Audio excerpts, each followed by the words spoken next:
Bismillahirrahmanirrahim. Assalamualaikum warahmatullahi wabarakatuh. Kenalkan, nama saya Ali Mahfud, mahasiswa STAR pada Banjarbaru PGMI semester 4. Di sini kita akan belajar tentang teori belajar humanistik di pembelajaran bahasa Indonesia.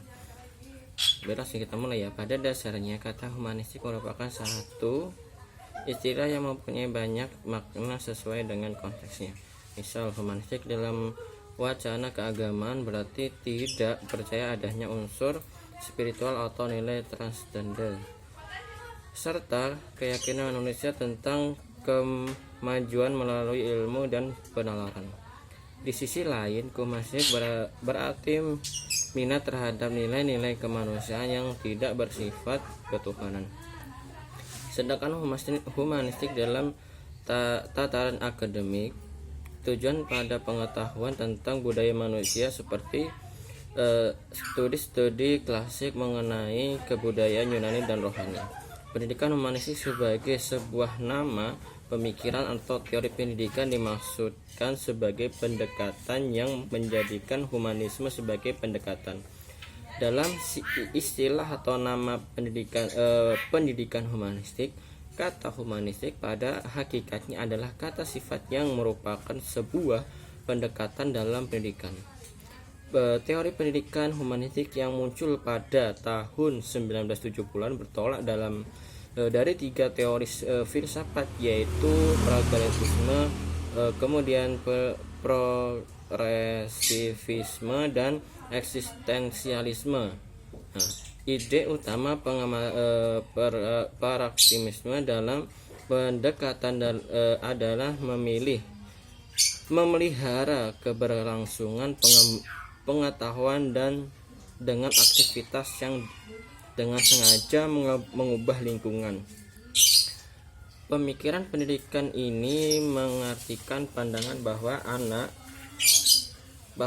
adalah individu yang memiliki rasa ingin tahu yang sangat tinggi. Muncul keinginan tahu dalam belajar. Hal ini sesuai dengan pandangan bahwa eksistensialisme adalah suatu humanisme. Kemudian teori humanistik berasumsi bahwa teori belajar apapun baik dan dapat dimanfaatkan asal tujuan utamanya adalah memanusiakan manusia, yaitu penciptaan aktualisasi diri, pemahaman diri, serta realisasi diri orang belajar secara optimal. Penuturan Kingnet tentang humanisme ialah hal mendasar dalam pendekatan humanistik adalah keinginan untuk mewujudkan lingkungan belajar yang menjadi pusat atau peserta didik terbatas dari kompetensi yang hebat, kedisiplinan yang tinggi, dan ketakutan yang gagal. Freses mengatakan tidak ada dimensi humanistik dalam penandasan, juga tidak ada proses humanisasi dalam liberalisasi yang kukuh. Kemudian di sini kita akan masuk ke dalam prinsip-prinsip pendidikan humanisme. Itu ada 5. Kemudian yang pertama adalah siswa harus dapat memilih apa yang mereka ingin pelajari. Kemudian guru humanistik percaya bahwa siswa akan memotivasi untuk mengaji materi bahan ajar jika terikat dengan kebutuhan dan keinginannya. Yang kedua, tujuan pendidikan harus mendorong keinginan siswa untuk belajar dan mengajar mereka tentang cara belajar. Siswa harus termotivasi dan merangsang diri pribadi untuk belajar sendiri. Kemudian yang ketiga, pendidik humanisme percaya bahwa nilai tidak relevan dan hanya relevan belajar dari diri yang bermakna.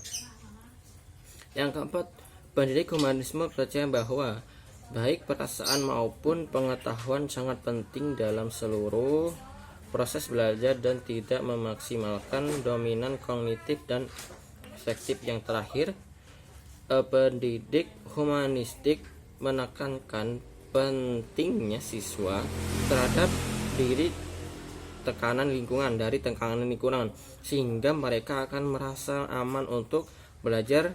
Dengan merasa aman akan lebih mudah dan bermakna proses belajar yang dilalui. Kemudian prinsip belajar yaitu salah satunya adalah belajar dimulai dari suatu keseluruhan, kemudian baru menuju bagian-bagian, kemudian keseluruhan memberi makna pada bagian-bagian. Itu adalah dari sumber dari